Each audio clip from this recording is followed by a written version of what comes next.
Morgan Housel's The Psychology of Money explores how people think about and behave with money. Rather than focusing on technical financial knowledge, the book emphasizes the emotional and psychological side of managing money. Housel argues that financial success is not about intelligence, but about behavior, patience, humility, savings habits, and decision-making under uncertainty. The book uses stories to illustrate how people's experiences, upbringing, and emotions shape their financial choices. Ultimately, it teaches readers to develop a mindset of long-term thinking, adaptability, and understanding that wealth is more about consistency and restraint than flashy success. 1. No one's crazy. People make financial decisions based on their personal experiences.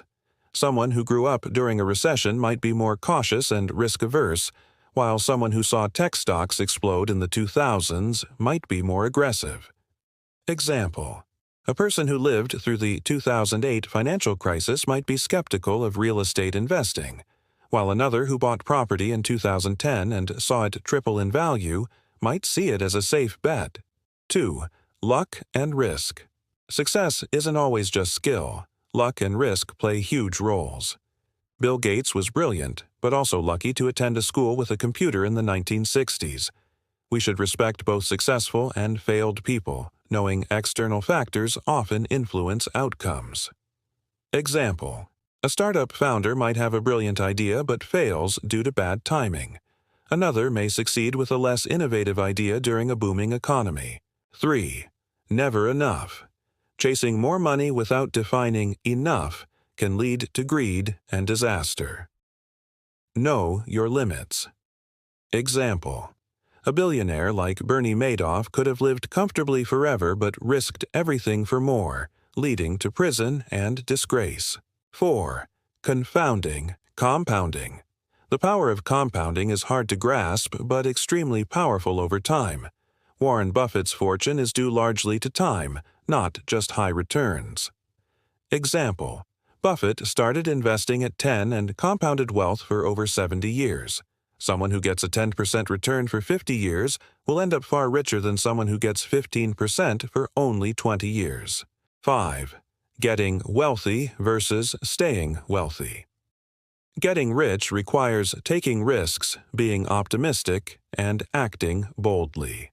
Staying rich requires humility, frugality, and fear of losing it. Example: a young entrepreneur might grow a business fast by taking big risks, but later must become conservative with money to preserve wealth. 6. Tails drive.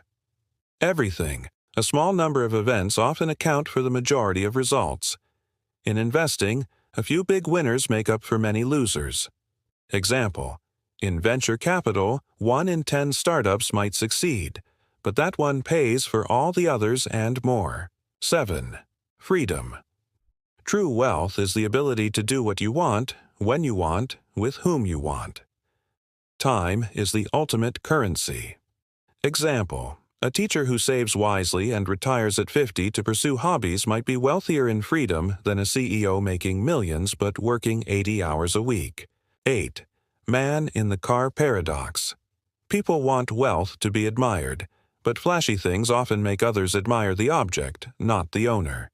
Example: a man driving a Ferrari hopes people will think he's cool, but most people just think, cool car, and not about the driver.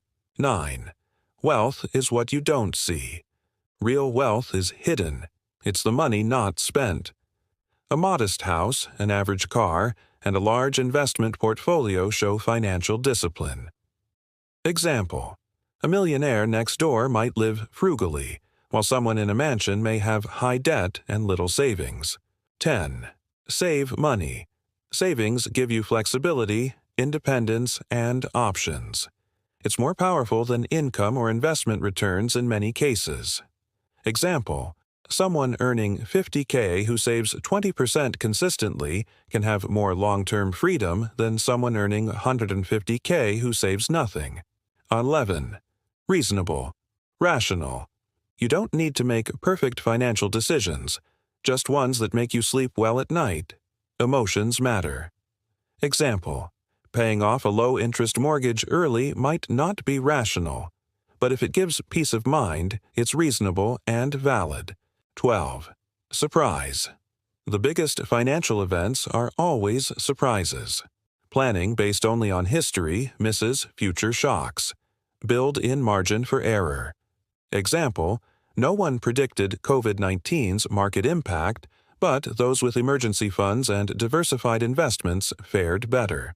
R13. Room for error. Always plan for the unexpected. Avoid overconfidence and keep a margin of safety. Example, don't invest every dollar in stocks expecting a smooth ride. Keep some in cash for emergencies or unexpected opportunities. 14. You'll change. Your financial goals will shift over time. Plan with flexibility, not fixed assumptions. Example, someone may plan to retire early and travel, but later prefer stability and staying close to family. Your future self may want different things. 15. Nothing's free. Everything has a cost, even if it's not obvious. Volatility is the price of long-term gains. Learn to pay that price. Example, if you invest in stocks, you have to endure occasional crashes. That pain is the cost of eventual wealth. 16. You and me. Everyone plays a different financial game, so don't copy others blindly. Example, a day trader might buy risky stocks hoping for quick wins, while a long-term investor should ignore those trends because they play different games. 17. The seduction of pessimism. Bad news grabs attention more than good news, but progress often happens slowly and quietly. Example, media focuses on crashes and crises, but over decades the stock market and living standards tend to rise. 18. When you'll believe anything. People seek certainty, especially during uncertainty, making them vulnerable to scams or extreme beliefs. Example, after a market crash, people may believe anyone promising guaranteed returns or miracle predictions. 19. All together. Now, building wealth is about behaving well consistently over a long period. No one action guarantees success. It's about saving, being patient, avoiding greed, and staying calm. Example, an average earner who saves consistently and invests simply over 30 years can become wealthy without doing anything flashy. 20. Confessions. In the final chapter, Housel shares his personal money philosophy. He saves a lot, lives below his means, avoids debt, and doesn't try to beat the market. He emphasizes that his approach may not be perfect, but it works for him, reinforcing the idea that personal finance is personal. Thank you for watching. Don't forget to like and subscribe to get more video like this.